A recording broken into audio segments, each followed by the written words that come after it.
सन्माननीय व्यासपीठ, सर्व शिक्षक बंधू भगिनी आणि विद्यार्थी मित्रांनो, आम्हाला म्हणजे मी असेल, तुमचे शिक्षक असतील किंवा तुमचे पालक असतील, आम्हाला हे माहिती आहे की तुम्ही आमच्यापेक्षा हुशार आहात. आमच्या शिक्षकांना हे माहित होतं की आम्ही त्यांच्यापेक्षा हुशार आहोत आणि त्यांच्याही शिक्षकांना हे माहित होतं की ते त्यांच्यापेक्षा हुशार आहेत. अडचण काय? अडचण काय नेमकी? शिक्षकाची गरज कशासाठी असते? आपल्याला माहित आहे, सर्वात ताकदवार ऊर्जा पृथ्वीवरची कुठली? अणुऊर्जा आहे. आणि त्या अणुऊर्जेचं वैशिष्ट्य असं आहे की जर नियंत्रित केली तर 1 ग्रॅम युरेनियम पासून 28,000 टन कोळसा जाळल्यानंतर जेवढी ऊर्जा मिळते तेवढी ऊर्जा 1 ग्रॅम पासून मिळते. आणि ती जर अनियंत्रित असेल, अणुऊर्जा जर अनियंत्रित असेल तर काय होते? अणुस्फोट होतो. आणि ज्या ठिकाणी अणुस्फोट होतो त्या ठिकाणी 400-500 वर्ष साधं गवत देखील पुन्हा उगवत नाही. ऊर्जा नियंत्रित करण्याचं काम शिक्षक करत असतात विद्यार्थ्यांमधली, आणि त्या ऊर्जेला व्यवस्थित दिशा देण्याचं काम आहे की नाही. आज नवीन शैक्षणिक धोरण जे आहे NEP 2020 त्या अंतर्गत आपण आज बालवाडीच्या विद्यार्थ्यांना विचारतो की बाळा तुला पुढे होऊन काय व्हायचंय, आहे की नाही. थोडक्यात आमचा प्रवास सांगतो, आमचा म्हणजे आपले जे शिक्षक आहेत किंवा तुमचे पालक आहेत, आमच्या पिढीचा प्रवास सांगतो. आम्हाला कधीच कुणी विचारलं नाही की तुला काय व्हायचंय, आणि आम्हीही सांगितलं नाही कुणाला की आम्हाला काय व्हायचंय. तर मी लेखक का झालो त्याचं एकच कारण सांगतो मी, की शिक्षकाच्या टोमण्यामुळे मी लेखक झालो. ज्यावेळी ग्रामीण भागातून मी 10वी पास होऊन गेलो होतो लातूर सारख्या शहरामध्ये, मला कुठल्याही नामवंत कॉलेजमध्ये ऍडमिशन मिळालं नाही, कारण मला मार्कच कमी होते, गुण कमी होते. आणि मग ज्या कॉलेजमध्ये मी प्रवेशासाठी गेलो, ज्या कॉलेजमध्ये मी ऍडमिशनसाठी गेलो, मला कधी कोणी सांगितलं नव्हतं की आर्ट सायन्स कॉमर्स असल्या काही घड्या मला माहित नव्हत्या. ज्या ठिकाणी प्रवेश चालू होता त्या ठिकाणी गेलो. प्रवेश गेल्यानंतर त्या सरांनी मला विचारलं की तुला आर्टला जायचंय, कॉमर्सला जायचंय का सायन्सला जायचंय. मी त्यांना कोणता प्रश्न विचारला असेल, त्यांना विचारलं सोपं काय असते, आर्ट सोपं आहे, कॉमर्स सोपं आहे का सायन्स सोपं आहे. काय शिकल्यानंतर काय होतं हे आम्हालाही माहित नव्हतं, आमच्या पालकांनाही माहित नव्हतं. आणि ज्या शिक्षकांनी आम्हाला शिकवलं त्यांनाही म्हणजे तो काळ तसा होता. सांगायचा उद्देश हा आहे. त्याने म्हणाले की आर्ट सोपं आहे, मग चला आर्टला गेल्यानंतर एकच पर्याय होता की डीएडला जाणं आणि शिक्षक होणं. आणि त्यावरूनच ते शिक्षक आम्हाला टोमणं द्यायचे. अजून आहेत ते शिक्षक. ज्या शिक्षकाच्या टोमण्यामुळे मी लेखक झालो ते शिक्षक आज एका शाळेचे प्राचार्य आहेत, अजून आहेत. ते एकच टोमणं द्यायचे की तुम्ही सगळेजण शिक्षक होणार आणि 35 वर्ष देशाला बुडवणार. रोज 3-4 दिवसानंतर त्याचा टोमणा ठरलेला असायचा की तुम्ही काहीच करू शकत नाही आयुष्यामध्ये, तुम्ही 35 वर्ष काय करणार, शिक्षक होणार आणि 35 वर्ष देशाला बुडवणार. आणि 10 वर्षापूर्वीच मी सरांना सांगितलं की सर तुम्ही बोललेलं चुकीचं होतं, की तुम्ही शिक्षक असून सुद्धा तसं म्हणालात. तर नाही म्हणले की ओघात बोलत होतो. ओघात जरी बोलत असलं तरी 8 दिवसातून, आणि त्याच्या टोमण्यामुळे मी आमच्यासारखे विद्यार्थी घडले. मी आज या ठिकाणी लेखक आहे, शिक्षक आहे.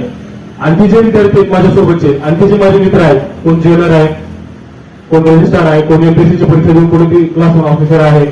आणि सरळ सांगायचा उद्देश हा आहे की ज्या कॉलेजमध्ये सगळे विद्यार्थी 35 ते 50-55% मधले होते ते सगळे यशस्वी का झाले, आहे की नाही. आज आपल्या आई वडिलांची अपेक्षा काय असते आपल्याकडून की आमचं लेकरू भाऊ मोठं झालं पाहिजे. मोठं होणं म्हणजे काय? मोठं कोणाला म्हणायचं? सगळ्यात महत्वाचा प्रश्न हा आहे. आज करिअर आहे आपलं, समजा आपल्याला करिअरमध्ये मोठं व्हायचं, मोठं कोणाला म्हणायचं? जसं वय जास्त आहे त्याला मोठं म्हणायचं, ज्याचं वजन जास्त आहे त्याला म्हणायचं, त्याच्याकडे मोठं पद आहे त्याला मोठं म्हणायचं. कुणाला मोठं म्हणायचं? त्याच्याकडे पैसा सगळ्यात जास्त आहे त्याला मोठं म्हणायचं. मोठं म्हणण्याची कन्सेप्ट काय आहे? तुम्हाला काय वाटतं, कुणाला मोठं म्हणायचं?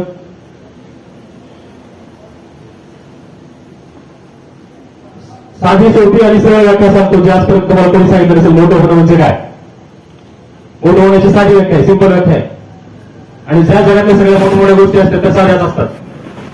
साधी व्याख्या सांगतो की आपण जे काम करत आहोत त्या गोष्टीचा सर्वात अगोदर आपल्या आई वडिलांना अभिमान वाटला पाहिजे.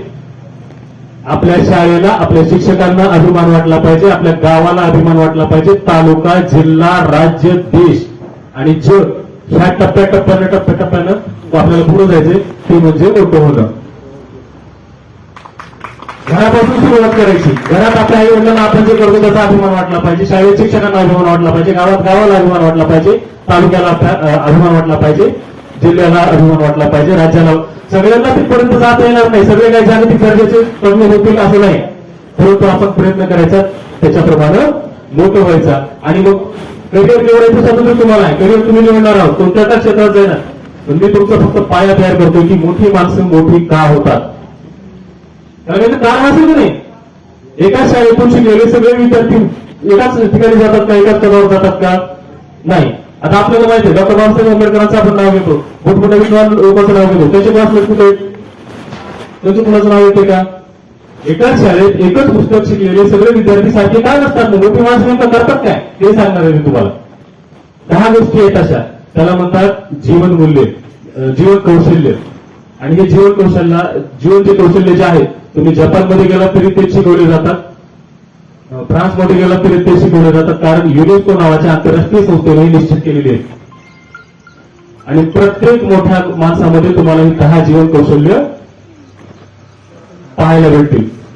ती 10 जीवन कौशल्य असल्याशिवाय माणसाला मोठंच होता येत नाही, यशस्वी होता येत नाही. तर त्याच्या आणि ही सगळी तुम्हाला मी गोष्टीच्या रूपाने सांगणार आहे. तुम्हाला अशी एकही गोष्ट सांगणार नाही की जी तुम्हाला कळणार नाही. त्याच्या अगोदर आपण तुमची एक परिचय घेऊ.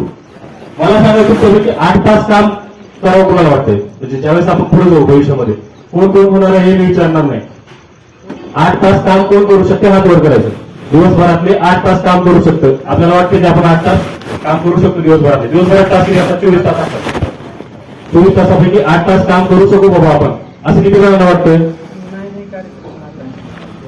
कोणाला वाटत नाही का, ज्यांना वाटत हात वर करा. मी काय करणार नाही. कुणाला वाटतं की बाबा आपण 24 तासापैकी 8 तास काम करू शकतो, असं किती जणांना वाटतंय. मी हा प्रश्न काय करणार मला विचारलं का, मराठीत विचारलं ना, किती जणांना वाटतं की बाबा आपण 8 तास काम करू शकतो. हात वर करा सर की 8 तास काम करू शकतो आम्ही 24 तासातलं. हा ठीक आहे. 12 तास काम कोण करू शकतो, 12 तास. 8 तासवाले हात खाली करा, 12 तासवाले पूर्ण करा, वर करा. 12 तास काम कोण करू शकते, किंवा कोणाला वाटते बाबा मी 12 तास काम करू शकतो. बरं 12 तास सगळे हात इकडून तुमचं काय, तुम्ही 18 तास काम करणार का, पुढचा 18 तास. 18 तास काम कोण करणार आहे, हात वर करा. असं कसं चालतंय. मग तर ते तुम्हाला मन माहितीये का, जो कुछ नाही करते वो काय करते. नाही तसं नाही. जो कुछ नाही करते वो कमाल करते है. 18 तासाला भात वर केला नाही तुम्ही, 8 तासाला भात वर केला नाही, 12 तासाला भात वर केला नाही, मग तुम्ही 24 तास काम करावं लागेल. 24 तास काम करायचे का, तर असो. 8 तास काम कसं सांगितलं की 8 तास काम म्हणजे नोकरीमध्ये ती माणसं भेट असतील. 12 तास जे काम करू शकतात ते छोटा मोठ्या उद्योग व्यवसायामध्ये 18 तास जे काम करतात असे लोक उद्योजक होऊ शकतात. शेतीसारखं क्षेत्र आहे, शेतीमध्ये कमी कमी 18 तास काम करावं लागतं दररोज. थोडक्यात तुमचा मी एक अंदाज बघितला की काम तर करावं लागणार आहे. 8 तास करा, 16 तास करा, 12 तास करा किंवा 24 तास करा किंवा करूच नका. तर थोडक्यात सांगणार आहे मी. पहिली गोष्ट आहे, एक गोष्ट सांगतो मी सगळं, आणि मी सगळं गोष्टीतून सांगणार आहे. 10 मुद्दे मी काय सांगतो, 10 मुद्दे सांगणार आहे, 10 मुद्दे गोष्टीतून सांगणार आहे. तर पहिली गोष्ट सांगतो मी अगोदर. एक असेच तुमच्यासारखे विद्यार्थी होते आणि पूर्वी गुरुकुल शिक्षण पद्धती होती आणि गुरुला एका विद्यार्थ्याचं शिक्षण पूर्ण झालं आणि तो गुरुचा एकदम आवडता विद्यार्थी होता. आणि गुरुने म्हटलं त्या विद्यार्थ्याला बोलवलं, आता त्याचं शिक्षण पूर्ण झालं, तो जाणार आता त्याच्या घरी, समाजामध्ये जाणार, देशामध्ये त्याच्या घरी जाणार, त्याचं काम करणार. आणि गुरुने त्याला एक गिफ्ट दिलं, भेट दिली, भेट वस्तू ती होती आरसा. मुलगा म्हणाला काय म्हणालो सर, म्हणला एवढं शिकलो, म्हणला मी तुम्ही एवढा प्रिय विद्यार्थी म्हणून देऊन काय दिलं तरी आरसा दिलं. नाही हा साधा आरसा नाही. हा आरसा तू ज्याच्या पुढे नेऊन धरशील त्याच्या मला जेवढं काही वाईट आहे ते तुला त्या आरशात दिसते म्हणले गुरुने. चमत्कारिक आरसा आहे मग बळेल, म्हणला काहीतरी उपयोगाला येईल, कोण चांगला कोण वाईट हे तर कळेल मला. आणि त्यानं पहिलं त्या आरसा त्या गुरुच्याच पुढे धरला. गुरुची विद्या गुरुला. आता म्हणल्यानंतर त्याला गुरुच्या मनात जे काही आहे चांगलं वाईट ती सगळी यादी दिसली. तर सांगितलं नाही गुरुला काही. आरसा घेतला, घरी गेला. मग मला आपले वडील कसे गुरु मला वडिला समोर धरला. त्याच्या पण मनातले काही वाईट गुण त्याला दिसले तिथं. आईच्या हे केलं, मित्र सगळं गावाला ज्याच्या त्याच्या पुढे त्याला आरसा धरायचं त्याच्या पुढे त्याला आरसा धरला. आणि निराश होऊन गुरुकडे आला. मला महाराज मला जग लय वाईट आहे. काय सांगू मला चांगला माणूसच भेटला नाही मला एक. आधी तर मी तुमच्या ह्याच्या पुढे धरलो. मला असं वाटत होतं मला माझे गुरु फार श्रेष्ठ आहेत. तुमच्या मनामध्ये मनामध्ये सुद्धा मला दुर्गुण दिसले. मग घरी गेलो. मला आई माझं एवढं लाड करते, वडील एवढं लाड करते. तर त्यांच्या पण मनामध्ये मला काहीतरी दिसलं, असं काहीतरी दुर्गुण दिसले. ईर्ष्या आहे किंवा राग आहे किंवा असे अनेक दुर्गुण दिसले. काहीच उपयोग नाही मला या जगाचा. मी निराश झालोय. मला या जगामध्ये मी काहीच करण्याची इच्छा नाही. मला या जगासाठी पण काही करायची इच्छा नाही. सगळं वाईटच वाईट आहे म्हणले.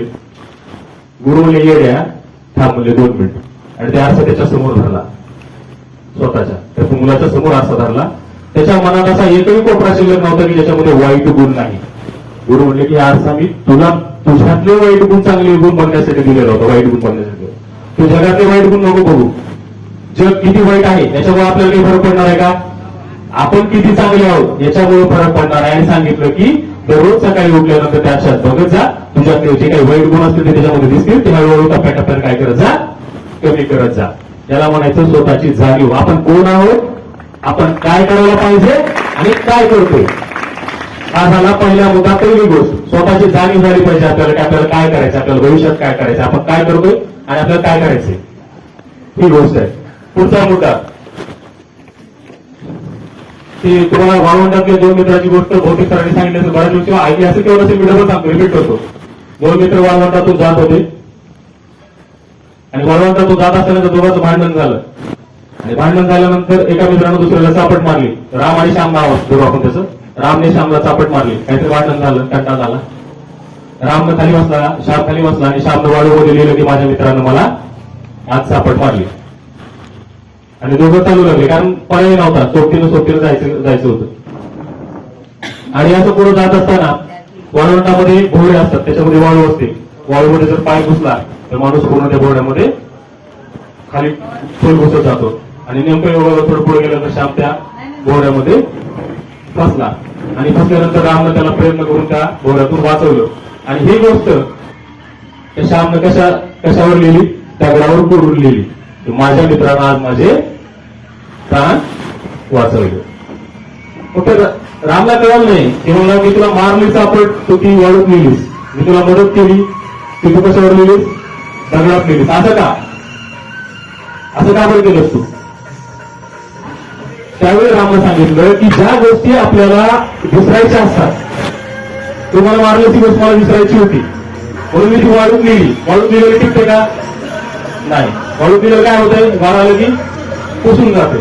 म्हणून मी दगडात दिली. आणि मला जी गोष्ट विसरायची नाही की तुम्हाला मदत केली, तुम्हाला जीव वाचवला, ती गोष्ट मी कुठं लिहिली, दगडावर लिहिली की तुम्हाला विसरायची नाही. अशा गोष्टी. त्यामुळं राग आला, अपमान झाला, या गोष्टी कुठे लिहायच्या, वाळूत लिहायच्या, म्हणजे विसरण्यासाठी. आणि ज्या चांगल्या गोष्टी आहेत, कोणती गोष्ट कुठे लिहायची हे कळलं पाहिजे आपल्याला. माणसं दुखावायचे नाही. माहिती मारवाडी समाजामध्ये सांगितलं जाते मुलांना लहानपणी तुमच्या वयात असताना की बाबा प्रसंगी नुकसान स्वतः, शत्रू तयार करायचे नाही, अजिबातच तयार करायचे नाही. हे का सांगितलं जातं? माणसं जेवढी जोडताल तुम्ही, जेवढ्या माणसासोबत तुम्ही कनेक्ट व्हाल, तेवढं तुमचे मोठे होण्याचे चान्सेस वाढतील. गांधीजी उभं राहिले एखाद्या आंदोलनासाठी तर पूर्ण देश त्याच्या पाठीमागे उभं राहायचा. कसे माणसं जोडले होते त्यांनी सोशल मीडिया नसताना? आजच्यासारखं काहीच नव्हतं. 8-8 दिवस बातम्या यायच्या नाहीत. दिल्लीत एखादी घटना घडल्यानंतर 8 दिवसानंतर बातमी आपल्याकडे यायची. दुसरी गोष्ट सांगितली, काय सांगितली? पहिली गोष्ट काय सांगितली की स्वतःला ओळखा. दुसरी गोष्ट सांगितली माणसं जोडा. तिसऱ्या गोष्टीकडे वळूया आता आपण. चीनमध्ये विद्यापीठ होतं आणि त्या चीनमधल्या विद्यापीठामध्ये एक कडक नियम होता की वर्षभरातून 2च शब्द बोलण्याची परमिशन होती. एवढं मौन त्या विद्यापीठात होतं. काय शिकायचं ते मौन शिकायचं. पुस्तक वाचायचं पण मोठ्यानं नाही, मनातल्या मनात चिंतन करायचं, मनन करायचं. आणि त्या विद्यार्थ्यांना वर्षभरातून फक्त किती शब्द बोलायची परवानगी होती? 2. ते पण गुरुलाच, दुसऱ्या कुणाला नाही. आणि प्रत्येक विद्यार्थ्याचा म्हणजे हा नियमच होता, कळत एवढं मौन होतं. एक विद्यार्थी आला नवीन, आणि नवीन विद्यार्थी आला तर 1 वर्ष त्याला वाट बघितली गुरुनं पण वाट बघितली, अरे काय बोलतोय. आणि ती आश्रम पद्धत होती त्यावेळेस, म्हणजे गुरुच्या तिथं जावं लागायचं, आश्रम राहायचा, डोंगरामध्ये आश्रम होता. आणि वर्ष पूर्ण झालं त्या विद्यार्थ्याचं, तो विद्यार्थी आला गुरुच्या समोर, बोल म्हणले, काय बोलणार होता, तुझं वर्ष संपलंय, तुला 2 शब्द बोलायची परवानगी आहे. तो विद्यार्थी म्हणाला,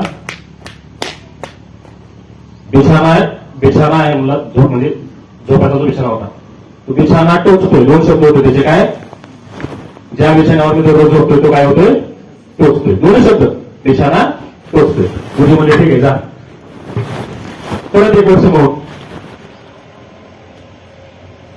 गुरुला वाटलं आता काहीतरी बोलवलं ना. वर्ष झाल्यानंतर त्याला बोलण्यासाठी बोलवलं. त्यानं सांगितलं की जेवण खराब आहे. दुसरे 2 शब्द, दुसऱ्या वर्षाचे 2 शब्द, जेवण खराब आहे. जेवण वाईट आहे म्हणलं असं 2 शब्दामध्ये काहीतरी सांगितलं. गुरु म्हणले ठीक आहे जा. 3ऱ्या वर्ष झालं, 3 वर्ष मौन. 3ऱ्या वर्षाच्या मौनानंतर त्याच्या 2 शब्दाची वेळ आली, आणि वेळ आल्यानंतर गुरु समोर तो उभा राहिला. गुरुनं कानात प्राण आणली, आता काय बोलतोय आपला विद्यार्थी म्हणला, मी निघतो, माझं इथं काही काम नाही म्हणला. गुरु म्हणले बरोबर आहे म्हणले, की 1 वर्ष मौन असल्यानंतर आपण काय बोलायला पाहिजे, 2 शब्द बोलायचे आपल्याला, मग काय बोलायला पाहिजे याचं ज्ञान मी तुला 3 वर्ष देऊ शकलो नाही, किंवा तू घेऊ शकला नाहीस, हे की नाही. जास्त बोललं म्हणजे किंमत राहते का? जास्त 100 वेळी बोलल्या, लक्षात राहतील का 100 वेळी? नाही, एकच वेळ बोलली, लक्षात राहते. याला म्हणायचं प्रभावी संप्रेषण, किंवा कमी बोला, मोजकच बोला, पण महत्वाचं बोला. जास्त बोलल्यानंतर काही विशेष फरक पडत नाही. प्रभावीपणे बोलता आलं पाहिजे, हे आहे जीवन कौशल्यामधलं 3रं कौशल्य आहे, की प्रभावीपणे आपल्याला बोलता आलं पाहिजे. पुढचा मुद्दा घेऊया. गोष्ट सांगतो पुढची. एक शेतकरी होता, आणि शेतकऱ्याच्या शेताच्या बाहेर एक बोर्ड लावला होता, की त्याच्याकडे कुत्र्याचे 4 पिल्ले विक्रीसाठी आहेत, चांगल्या ब्रीडचे वगैरे. आणि त्या ठिकाणी एक लहान मुलगा, 5-6 वर्षाचा मुलगा, 10 वर्षाचा असेल, तो गेला चौकशी करण्यासाठी. 4 पिल्लं होते त्या ठिकाणी कुत्र्याची विकण्यासाठी. आणि शेतकऱ्याला विचारला अगोदर मुलाला, की पैसे आहेत ना तुझ्याकडे? तर आहेत मला. पैसे आहेत म्हटल्यानंतर त्या शेतकऱ्याची खात्री पडल्यानंतर ते मुलाला पिल्लं दाखवली. 3 पिल्लं होती अगोदर बाहेर. 3 पिल्लं खेळत होती, उड्या मारत होती. शेतकऱ्याला सांगितलं हे घे. आणि एक पिल्लू ते छोटंसं डॉग हाऊस केल्यासारखं छोटंसं केलेलं होतं त्या कुत्र्यासाठी, आडोसा म्हणून. एक पिल्लू त्या आडोशात बसलेलं होतं. तो मुलगा म्हणला की नाही मला ते पिल्लू पाहिजे म्हणून. शेतकऱ्याला सांगितलं की त्या पिल्लाला चालता येत नाही, त्याच्या पायामध्ये जन्मजात काय आहे, थोडासा व्यंग आहे, दोष आहे, त्याला उड्या मारता येणार नाही, चालता येणार नाही. पैशासारखा पैसा देऊ. शेतकरी खोटं बोलत नाही, सगळ्यात महत्वाचा मुद्दा. शेतकरी कधीही खोटं बोलत नाही. पैशासारखा पैसा देवालाच मला हे 3 सशक्त पिल्ले त्याच्यापैकी घे ना मला. हे 4थं कशाला ते, त्याला चालता येत नाही मला, त्याला पायाला हे होत नाही. ते मुलानं काय केलं, स्वतःची पॅन्ट थोडी वर केली आणि दाखवली, तुम्हाला मला पण चालता येत नाही म्हणून. की त्या पिलाची काळजी माझ्यापेक्षा जगात कोणच चांगली घेऊ शकत नाही. आम्ही दोघे एकमेकाचं दुःख समजून घेऊ शकतो. याला म्हणतात समानानुभूती. एखादा आपल्या समोर रडत असेल, त्याला हसणं खूप सोपं आहे. रडणाऱ्याला हसणं खूप सोपं आहे, पण रडणाऱ्याचे अश्रू पुसणं, तसं नेमकं दुःख काय त्याच्या ठिकाणी आपल्याला स्वतःला ठेवून बघणं, याला म्हणतात समानानुभूती. दुसऱ्याचं दुःख ओळखा. हा 4था मुद्दा आहे. 5वा मुद्दा आहे भावनावर नियंत्रण. तुमचं जे वय आहे ना, आम्ही सगळे तुमच्या वयोगटातून पुढे आलेलो. आम्हीही कधीतरी तुमच्या वयोगटाचे होतो. तुमच्या वयामध्ये राग खूप येतो, भयानक राग आम्हाला यायचा. भावना ज्या आहेत, वेगवेगळ्या भावनामध्ये सगळ्यात जास्त तीव्र भावना कोणती आहे आणि नुकसान करणारी भावना कोणती आहे? राग, आहे की नाही? राग आला की मग असाच एक मुलगा होता तुमच्या वयोगटाचा, राग आला की तो एकदम हायपर व्हायचा. तुम्हाला काय बोलेल याची काही गॅरंटी नाही. आपल्यामध्ये पण असतात असे लोक, कुणाला काय बोलतील त्याचं काही गॅरंटी नाही. वैतागून गेले, त्याला घरातले सगळे वैतागून गेले, सगळे वैतागून शेवटी वडिलांनी त्याला एक बोलवलं आणि सांगितले, बाबा रे तू एक काम करत जा, राग आला एक हातोडा घे, एक खिळा घे आणि बाहेर जे आपल्या दारात त्याची फळी लावलेली आहे, राग आला की त्या फळीत एक खिळा मारायचा. बरोबर, तुला जेवढं राग येईल तेवढे खिळे मारायचे. एकदा राग आला, राग कंट्रोल करण्यासाठी काय करायचं, फळीमध्ये खिळा मारायचा. पहिल्या दिवशी त्या बरोबर बरं आहे मुलं, ठीक आहे काय हरकत नाही, थोडं बदल करू आपल्या. पप्पा म्हणाले की बदल करायचा, बदल करू. पहिल्या दिवशी त्या पोरानं 40 खिळे मारले. त्या लाकडामध्ये किती खिळे मारले? 40. वाढत वाढत वाढत म्हणजे कमी कमी होत गेले थोडं. एक आठवड्यामध्ये त्या लेकरानं त्या लाकडामध्ये 100 खिळे मारले. 100. आठवडा झाला आणि आठवडा झाल्यानंतर त्या पोरानंच विचार केला की प्रत्येक वेळेस राग यायला, हातोडा जमा करा, खिळा होडका, ती खिळा घेऊन तिथं मारा, ह्याच्यापेक्षा राग कंट्रोल करणं सोपं आहे. मग नाही प्रत्येक वेळेस 40 खिळे मारा, 10 खिळे मारा, 15 खिळे मारा, उडवतच की. त्याच्यापेक्षा राग आवरणं काय सोपं आहे. सोपं होतं का राग आवरणं? मुलाचा राग आवडला, पुढच्या 8 दिवस त्याची काय झाली, त्याला कधी राग आला नाही किंवा काहीच केलं नाही त्यानं. मग त्याच्या पालकांनी त्याला जवळ बोलवलं, त्याच्या वडिलांनी, आणि सांगितलं की ठीक आहे मुलं, आता तुला राग नियंत्रित करता यायला. आता मग अर्धं काम झालं माझं, आता रागामुळे होते काय ते तुला दाखवतो मुली. आता तुला ज्या वेळेस तू राग कंट्रोल करशील त्याच्या वेळी ती खिळा काढायचा मुली त्याच्यात. जे त्या लाकडामध्ये खिळे मारलेस ना, तो तिकडे एक एक एक एक खिळा काय करायचा, काढायचा. तर मुलांना ती खिळे पण काढले. म्हणजे राग आल्यानंतर जे आपण बोलतो ना शब्द, ते म्हणजे ते लाकडामध्ये झालेले छिद्र आहेत. तसं ते मनाला झालेली छिद्र असतात. जेव्हा आपण राग आल्यानंतर काहीतरी बोलतो, राग आपल्याला कंट्रोल होत नाही अशा वेळी. आणि तो खिळा काढलाच म्हणजे तू माफी मागितलीस एखाद्याची, एखाद्याला बोललास तो अगोदर आणि पुन्हा माफी मागितलीस, तर ते खिळ्यावरचं छिद्र बुजलं का नाही. तसं असते. म्हणतात बघा आपल्याकडे, म्हणतात का नाही, मारलेले ओळ बुजते पण बोललेले शब्द बुजत नाही. तसं असतं. त्याच्यामुळे भावनावर आपल्या काय केलं पाहिजे, नियंत्रण ठेवलं पाहिजे. विशेष म्हणजे रागावर नियंत्रण ठेवलं पाहिजे. पुढच्या विषयाकडे जाऊया. दुबई माहिती आहे तुम्हाला? दुबई कुठे? दुबई नाव काय ऐकली? काय दुबई? एक देश आहे छोटासा. मग दुबईचा राजा एकदा फिरायला निघाला. दुबईत झाडं नाहीत, पाणी नाही, काही नाही, जंगल नाही, काहीच नाही, फिरण्यासारखं तिथे काहीच नाही. बघेल तिकडे काय वाळूच वाळू येईल. दुबईचा राजा, त्याचे 2-3 मंत्री आवडते, त्याचे सगळे 2-3 मंत्री सगळा लवाजमा घेऊन काय केला, फिरायला निघाला. आता फिरायला जायचं म्हणजे कशाला जायचं, तर बोटीनं जायचं. समुद्र आहे, समुद्रातून दुसऱ्या एखाद्या बेटावर जाऊ, 8-15 दिवस राहू म्हणला चांगलं. आणि तो फिरायला निघाला. सोबत घेतले सगळे लोक. एक 2-4 किलोमीटर 10 किलोमीटर समुद्रात गेल्यानंतर त्याच्यासोबतचा त्याचा एक मंत्री होता, त्यानं कधीच जहाजात बसलेला नव्हता. जहाजात तुमच्या पैकी कोण बसले? हा, कसं वाटते आत्याने? कसं वाटतं जहाजात बसल्यानंतर? थोडं जरा हल्ल्यासारखं वाटतं की नाही? मग त्या गोष्टीचा त्याला एवढा ताण आला की त्यानं बोलायला सुरुवात केली, मला वापस जायचंय, मला आता वापस जायचंय, मी काय जहाजात बसला नाही, आता माझं काही जमणार गेलं, मला काय जजमेंट लागणार गेले. 1 दिवस झाला, 2 दिवस त्यानं सारखं भोंगा बसवलेलं, सारखी किरकिर. हे जे सहलीला निघालेले होते राजाचे, बाकीचे मंत्रींच्या सगळ्या सहलीची वाट लावलं त्यानं. राजाने विचार केला, म्हणजे आता काय पर्याय नाही मुलाकडे, हे आता सारखं किरकिर करायला, नाशी किरकिर घेऊन कुठं सहलीला जाऊन तर का उपयोग आहे. त्यापेक्षा वापस चला मुले, 2 दिवस गेले. 2 दिवस आपण इकडे झालो, आणखी 2 दिवसामध्ये आपण घरी जातो, जाऊ दे टूरच कॅन्सल. तिथे तरुण मुलगा होता.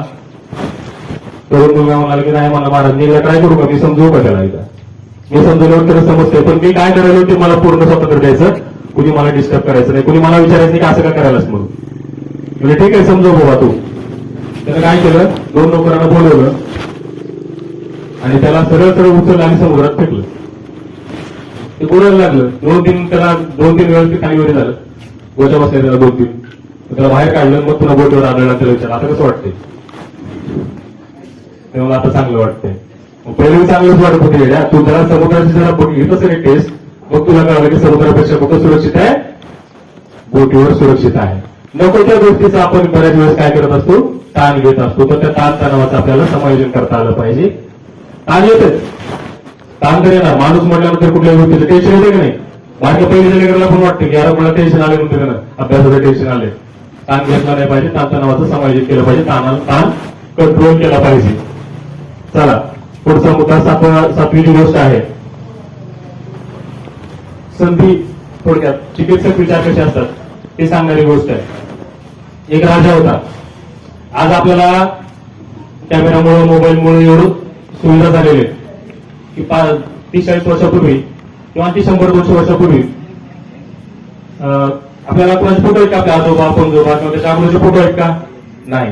त्यावेळेस फक्त श्रीमंत लोकांना फोटो काढणं परवडायचं आणि फोटो कसे काढायचे की चित्रकाराला बोलवा आणि त्याचं काय करा, फोटो काढा. एक राजा होता, राजा तसा इमानदार होता, प्रामाणिक होता.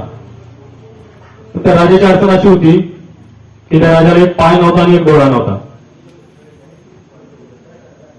आणि एक दिवशी राजा फिरत असताना त्याला बघितलं की आपल्या आजोबाचं चित्र काढलेलं आहे, आपल्या वडिलाचं फोटो आहे सगळे.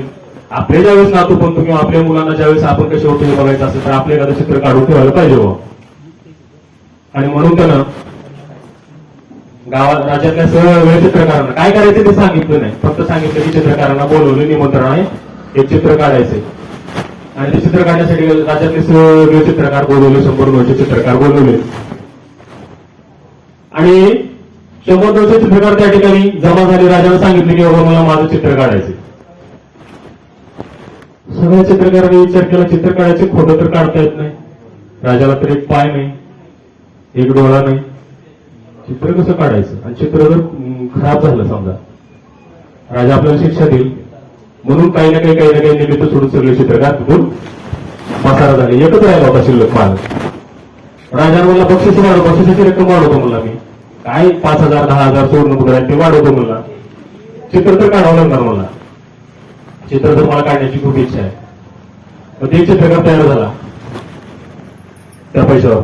बघा, 100 जणांनी नाकारली संधी, चित्र काढायची संधी 100 चित्रकारांनी नाकारली. एक चित्रकार तयार झाला. त्या चित्रकारानं चित्र कसं काढलं? राजा घोड्यावर बसलेला आहे, एक साईडनंच असतं, घोड्यावरचं चित्र एक साईडनंच निघालं, एक साईडनं चित्र काढलं आणि त्यांना असं त्याच्याकडे धनुष्यबाण आहे, धनुष्यबाणानं नेम भरलेला आहे. नेम भरलं की एक डोळा झाकावा लागतो. अशा पद्धतीचं चित्र काढलं. चित्र खोटं काढलं का? खरंच काढलं. चित्र बघून राजाला वाईट वाटलं असेल का? नाही. संकटामध्ये अशी संधी असते किंवा संधी अशी असते. ज्यावेळेस आपण चिकित्सक दृष्टीने विचार करतो त्याला म्हणायचं चिकित्सक विचार. चिकित्सकपणे विचार करायचे. गोष्ट किती असो, गोष्ट कशी असो, आपल्याला कसं प्रॉब्लेम सॉल्व्ह करायचा आहे त्यासाठी चिकित्सक विचार. दुसरी गोष्ट आहे इटली या राज्यातली. इटली माहिती आहे? इटली हा एक देश आहे. इटली या देशातली गोष्ट आहे. 100-200 वर्षापूर्वीची खरी गोष्ट आहे. ती काही खोटी नाही, काही नाही. त्या इटलीमध्ये एक व्यापारी राहत होता आणि त्या व्यापाऱ्याने एका सावकाराकडून प्रचंड कर्ज घेतलेलं होतं. आणि सावकाराचं कर्ज म्हणजे साधं काम नव्हतं.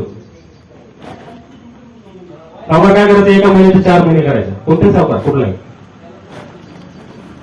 आमच्या गावातील सावकार होता. एकाच महिन्याचे तर 4 महिने कसं करायचं सांगतो. त्याला जर विचारलं सावकार 1 महिना झाला हो, तुम्ही 4 महिने कसं काय म्हणाला, तर सांगणार बोले को महिनो, शिमगे को महिनो, गोखले को महिनो, फागुन को महिनो. 4 महिने करायचं त्यानं एकाच महिन्याची. ते असे सावकार, ते तसा इटलीतला तसं सावकार, आपल्या ते सावकार लोक झाला मी सांगितलेला. ते इटलीतला सावकार होता. त्याला शेवटी मला माझं एक कर्ज दे, आता होता तो सावकार, नाहीतर तुझ्या मुलीचं माझ्यासोबत लग्न करून दे. आणि असं कुठं असते का मुला? नाही, तसं नाही. मग ठीक आहे, मला तुला एक लाईफ लाईन मी काय करतो, मला एका पिशवीमध्ये पांढरी गोटी आणि काळी गोटी टाकतो एकाच वेळी. आणि त्या मुलीनं जर ती काळी गोटी बाहेर काढली तर तिला माझ्यासोबत लग्न करावं लागेल, तुझं कर्ज माफ. तर पांढरी गोटी जर काढली तर कर्ज पण माफ, लग्न पण करायची गरज नाही, सगळं कर्ज माफ. आणि ही माझी अट पण लग्नाची काय करतो, रद्द करतो. जमले. आता नाही म्हणता येत नव्हतं. आता ते समोर सगळे जमले, गावात काही लोक जमले राज्यातले. तर सावकारानं काय केलं, दोन्ही काळ्या गोट्या टाकल्या पिशवीत आणि त्याच्या मुलीला बघितलं. आता मुली पुढे 3 पर्याय होते. मुलीला माहिती होतं की दोन्ही काळ्या गोट्या आहेत. दोन्ही कुठली गोटी आपण निवडली तर आपल्याला यासोबत लग्न करावं लागणार. 3 पर्याय होते त्या मुलीसमोर. पहिला पर्याय होता की तिला गोटी काढायला नकार द्यायचा, नको म्हणायचं, पण हा खेळ आपण काय करूया, नको, मला हे मान्य नाही, ही योजनाच मला मान्य नाही. दुसरा पर्याय असा होता की दोन्ही काळ्या गोट्या काढायच्या, सावकाराला उघड करायचं की हा लबाड आहे. बरं, सावकार लबाड आहे म्हणून तिच्या वडिलाचं कर्ज फेडणार होतं का? नाही. किंवा पहिला पर्याय होता तो निवडून तरी तिच्या नको हा खेळ बंद म्हणून तरी तिच्या वडिलाचं कर्ज भेटणार होतं का? नाही. आणि तिसरा पर्याय होता की सगळं माहीत असताना परिस्थितीशी तडजोड करणे आणि त्याच्यासोबत लग्न करणे, वडिलाचं कर्ज माफ करणे. 3 पर्याय होते त्याच्यासमोर. तिन्ही पर्यायामध्ये तिचं नुकसान होतं. तिने काय केलं? चौथा पर्याय निवडला. असतो चौथा पर्याय, फक्त दिसत नाही आपल्याला. तिने काय केलं? एक गोटी घेतली आणि थोडस घाबरल्यासारखं धांदरल्यासारखं करून ती गोटी पटकन त्या ज्या भांड्यामध्ये इतर गोट्या ठेवलेल्या होत्या त्याच्यामध्ये पटकन टाकून दिली. एक गोटी काढून मुली ह्या पर्यायामुळे झाली मुली ती सावकाश दुसरी गोटी काढा. दुसरी जर गोटी काळी असेल तर मी काढलेली पांढरी होती, दुसरी जर गोटी पांढरी असेल तर मी काढलेली काळी होती. अशा प्रकारे तिनं संकटावर मात केली. सर्जनशील विचार, वेगळा विचार. जिथं लोकांची बुद्धी काम करणं थांबते तिथून आपली बुद्धी चालू झाली पाहिजे, आहे की नाही? समस्या आहेत, अडचणी आहेत, प्रॉब्लेम आहेत, सगळ्यांनाच आहे. त्याला म्हणायचं सर्जनशील विचार. अशा प्रकारे आपण 8 मुद्दे बघितले. पुढचा मुद्दा सांगतो. हा, जर वाळवंटातल्या गोष्टी जास्त आहेत. वाळवंटात काय असते माहितीये का? वाळवंटात वाटा नसतात, रस्ते नसतात. वाट तयार झाली तरी वाऱ्याने काय होते? ती बुजते. त्याच्यामुळे वाळवंटातले जे प्रवास असतात ते प्रवास काय असतात? थोडेसे धोकादायक असतात. मग तसंच झालं. एक वाट सोडू होता, त्याच्या जवळचं पाणी संपलेलं होतं आणि तो वाळवंटातून प्रवास करत होता. आणि वाळवंटातून प्रवास करत असताना त्याला त्या ठिकाणी एक झोपडी दिसली. तो त्या झोपडीत गेला, बघितलं त्या ठिकाणी गंजलेला हापसा होता. तिथे हापसून बघितलं पाणी येणार. त्या हापसाच्या बाजूला एक बाटली ठेवलेली होती पाण्याची भरलेली आणि तिथे एक कागद लिहून ठेवलेला होता.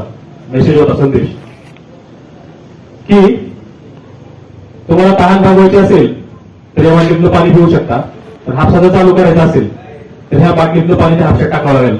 हापशात टाकलं की बाटलीतलं पाणी काय होईल? हापसा काय होईल? चालू होईल. आता बघा रिस्क किती होती. पर्याय चांगला तर नाही पहिला, बाटलीतलं पाणी प्यायचं, गुपची बसायचं. पण पुन्हा पण ताण लागणार तुम्ही त्याला, कारण त्याच्या जवळचं पाणी संपलेलं होतं. पण पहिला पर्याय बरा होता. दुसरा पर्याय काय होता? हापशात पाणी टाकायचं, हापसा चालू करायचं. पण पाणी टाकलेलं तर हापसा चालूच नाही झाला तर काय गॅरंटी आहे? नाही. असे प्रसंग आपल्या समोर येतात. गॅरंटी काय? पाणी टाकलं हापसा चालू झाला नाही. 10 मध्ये गेलं, 10 मध्ये गेलं, आता हे पाणी गेलं, पुन्हा सगळंच गेलो. रिस्क होती का नाही? काय केलं असेल त्यानं? पाणी पिलं असेल, हापसा चालू केला असेल. पुन्हा काय वाटतं? तुम्ही त्या ठिकाणी असतं काय केलं असतं? पाणी पिलं असतं, हापसा चालू केला असतं. पाणी पिलं असतं, की नाही? हे एकदम सिक्युअर पर्याय झाला. पाणी पिणे, बसणे गपचूप, नोकरी करणे गपचूप बसणे, मोठं व्हायचं, लहान व्हायचं बघू पुन्हा, आहे की नाही? त्या माणसानं काय केलं माहितीये का मला? तो पर्याय चुकीचा नव्हता, पाणी पिणं, पण त्याने काय केलं? हापसा चालू केला. रिस्क घेतली. रिस्क जेवढी मोठी, धोका जेवढा मोठा तेवढं यश मोठं. धोका म्हणजे कसाही धोका नाही, कॅल्क्युलेटेड रिस्क म्हणतात. जे लोक मोठे झालेत की नाही त्यांनी धोका घेतलेला, धोका पत्करायला. ते सांगणार आहे मी शेवटी. मी जे सांगतो ते खरं आहे हे मला सिद्ध करावं लागेल. 10 गोष्टी सांगायलोय. जागतिक दर्जाच्या मी 10 गोष्टी तुम्हाला सांगायलो की ह्या 10 गोष्टी ज्याच्याकडे आहेत ते माणूस मोठा होतो. रिस्क घेता आली पाहिजे, थोडासा धोका पत्करता आला पाहिजे, तर आपल्याला मोठं होता येते. आणि शेवटच्या मुद्द्यावर आपण या ठिकाणी आलो. मोठं होण्यासाठी मोठा प्रॉब्लेम सॉल्व्ह करायचा, छोटे छोटे प्रॉब्लेम सॉल्व्ह करत बसायचं नाही. मोठी कोणती माणसं झाली ज्यांनी मोठा प्रॉब्लेम सॉल्व्ह केला. आणि असं कधी कमी समजायचं नाही की आपण खेड्यात शिकलो किंवा आपण ह्याच्यात इकडे शिकलो तर तिकडे काही नसते. खेड्यात शिकणारी मुलं जेवढे शिकवतो तेवढे शहरातली मुलं यशस्वी होत नाहीत. झारखंड माहिती होतो काय? झारखंड काय आहे? राज्य आहे. मागासलेलं आहे का आपल्यापेक्षा पुढचं आहे? आपल्यापेक्षा मागास आहे का आपल्यापेक्षा पुढं आहे? आपल्यापेक्षा मागास आहे की नाही? झारखंड मधल्या एका साध्या शहरामध्ये, साध्या विद्यापीठामध्ये द्वितीय श्रेणीमध्ये BA केलं, म्हणजे B.Com केलेला माणूस आज एअरटेल कंपनीचा मालक आहे. काय केलं त्यानं नेमकं? तो आला होता दिल्लीला व्यवसाय करण्यासाठी आणि त्याचा व्यवसाय होता जनरेटरचा. जनरेटर माहिती? जनरेटर लाईट गेल्यावर जनरेटर लावते ते. पहिले डिझेलवर जनरेटर राहायचे. जनरेटरचा व्यवसाय करायला तो दिल्लीमध्ये त्याला टेलिफोन कनेक्शन पाहिजे होता.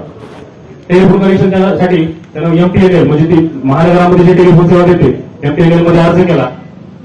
त्याला त्याच्या बोला हे चालू तर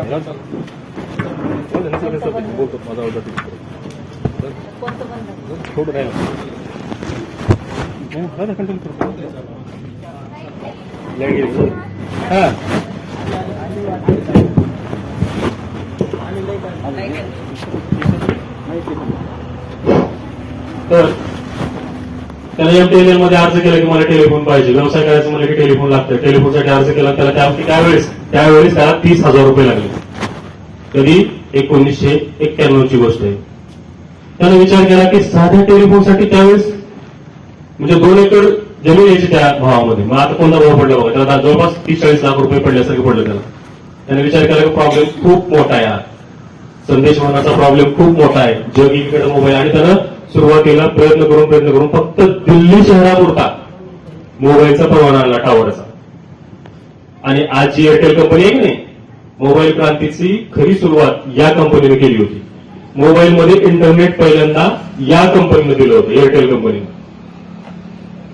पूर्वी इनकमिंग कॉलसाठी 12 रुपये 15 रुपये चार्जेस असायचे. या कंपनीने लाईफ टाईम सगळं फ्री करून दिलं होतं, इनकमिंग फ्री, लाईफ टाईम. सगळे क्रांतिकारी गोष्टी या एअरटेल कंपनीने केल्या होत्या. टाटाचा मुलगा टाटा झाला याच्यात नवल काही नाही. एक सामान्य माणूस झारखंड सारख्या राज्यातला, छोट्याशा शहरातला, तिथल्याच विद्यापीठात शिकलेला, आज देशातल्या दुसऱ्या क्रमांकाच्या सगळ्यात मोठ्या टेलिकॉम कंपनीचा मालक आहे. काय केलं त्यानं? मोठा प्रॉब्लेम सोडवला. जेवढा मोठा प्रॉब्लेम सोडवाल तेवढे मोठे व्हाल. सुरुवात कुठून करायची? घरापासून सुरुवात करा, गावापासून सुरुवात करा, देशापासून सुरुवात करा. तेच आहे क्रम आपला, तेच आहे. कुटुंब, गाव, तालुका, जिल्हा, राज्य, देश, जग. जगाचा प्रॉब्लेम सोडला तर तुम्ही जगाचा प्रॉब्लेम सॉल्व्ह केला, जागतिक दर्जाला जात. गावचा प्रॉब्लेम सॉल्व्ह केला, गाव लेवलवरचे पुढारी व्हाल. प्रॉब्लेम तर सॉल्व्ह व्हावा लागतो. एक उदाहरण बघूया आपण. आता मी ज्या 10 गोष्टी सांगितल्या त्यामुळे 10 गोष्टी, आता आपण शिवरायांच्या दृष्टिकोनातून ह्या 10 गोष्टीचा विचार करू.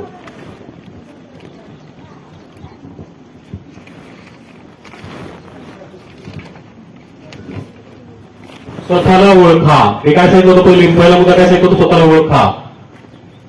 शिवरायांनी ओळखलं होतं का नाही स्वतःला? मी कुणाची जहागीरदारी पत्करणार नाही, मी कुणाचा मनसबदार होणार नाही, मी राजाच होणार. ओळखलं स्वतःला? विजापूरची आदिलशाही, अहमदनगरची निजामशाही, इकडची ही शाही, तिकडची ती शाही, सगळ्या शाह्यामध्ये स्वराज्याचा झेंडा त्यांनी रोवला. त्यांनी स्वतःला ओळखलं होतं, स्वची जाणीव होती त्यांच्याकडे की मी राजा होणार आहे. आणि ती जाणीव कोणी त्यांच्यामध्ये मनामध्ये निर्माण केली होती? जिजाऊंनी निर्माण केली होती. ती झाली स्वची जाणीव. पहिला मुद्दा होता की नाही त्यांच्याकडे? दुसरा मुद्दा, माणसं जोडा. शिवराय कधीही राजासारखे वागले नाहीत. माणसं ज्यावेळी त्यांनी मावळे जोडले. मावळा म्हणजे काय? मामा. म्हणजे सोबत काम करणाऱ्या त्याच्या सोबतच्या सहकार्यांना त्यांनी मावळा म्हणून सोबत घेतलं. वाचलं की नाही आपण चौथीमध्ये? शिवराय मावळ्यांच्या घरी जात, त्यांच्यासोबत कांदा भाकरी खात. अशा प्रकारे माणसं जोडली होती. कोण कोणासाठी उभं जीव देते का? नाही रे. अशा पद्धतीने माणसं जोडली. कितीतरी वेळेस आपण इतिहास वाचलेला आहे. कितीतरी वेळेस कितीतरी मावळ्यांनी शिवरायांचं मरण अंगावर घेतलंय. घेतलं का नाही? पन्हाळगडावरून सुटकेच्या वेळेस माणसे जोडा. जोडली होती शिवरायांनी माणसं. दुसरा मुद्दा. तिसरा मुद्दा, प्रभावी बोला. शिवरायांची वक्तव्य किती प्रभावी होतं त्याची गोष्ट सांगतो. छोटासा मुद्दा आहे. हा इतिहासामध्ये बऱ्याचदा मेन इतिहासामध्ये हा मुद्दा येत नाही. शिवरायांचे एक सावत्र भाऊ होते योगोजीराजे, आणि ते तंजावरमध्ये होते. पुढच्या अभ्यासक्रमाला तुझ्यावेळेस 11वी-12वीला झालं की नाही त्यावेळेस तो इतिहास आहे. शिवरायांनी लिहिलेलं एक पत्र आहे भावाला, सावत्र भावाला, आणि त्याच्यामध्ये एक ओळ आहे, पराक्रमाचे तमाशे दाखवा. आज लढा होता आम्हाला 11वी-12वीला असताना मराठी. पराक्रम करून दाखवा. कसला संदेश आहे?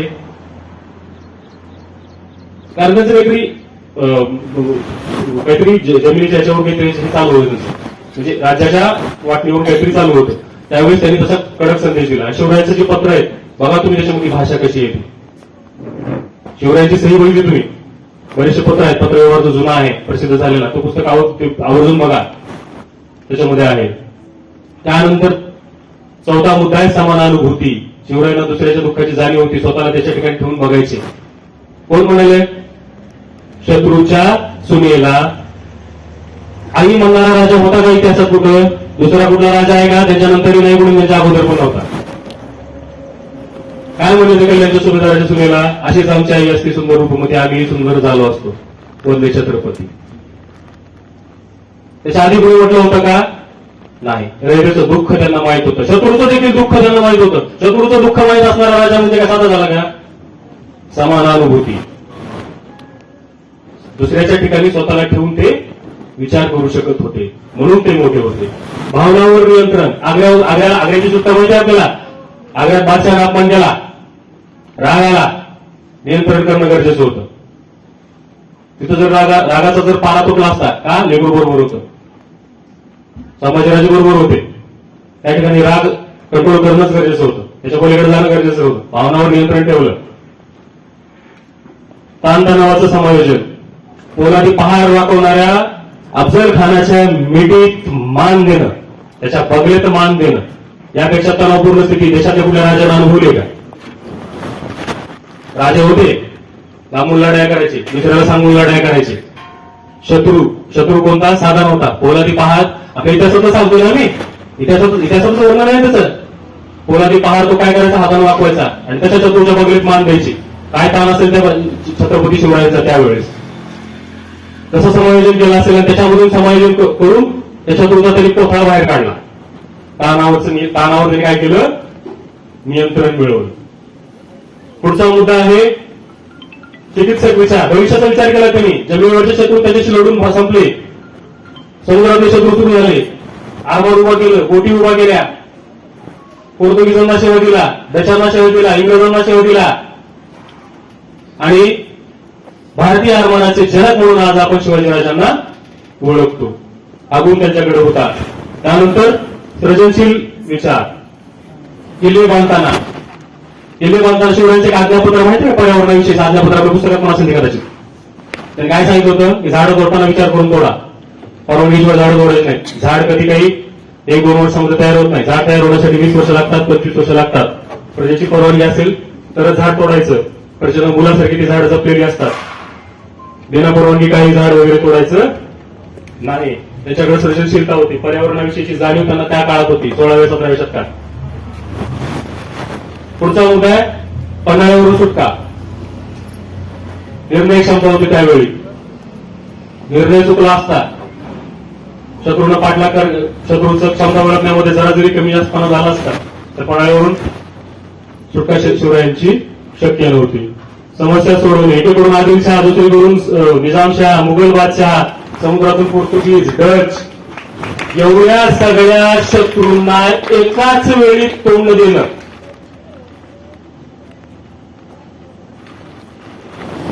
समस्या किती मोठी निवडली होती शिवरायांनी. एकाच वेळी या सगळ्या शत्रूंना काय केलं? त्यांनी तोंड दिलं. जेवढी समस्या मोठी तेवढं यश मोठं.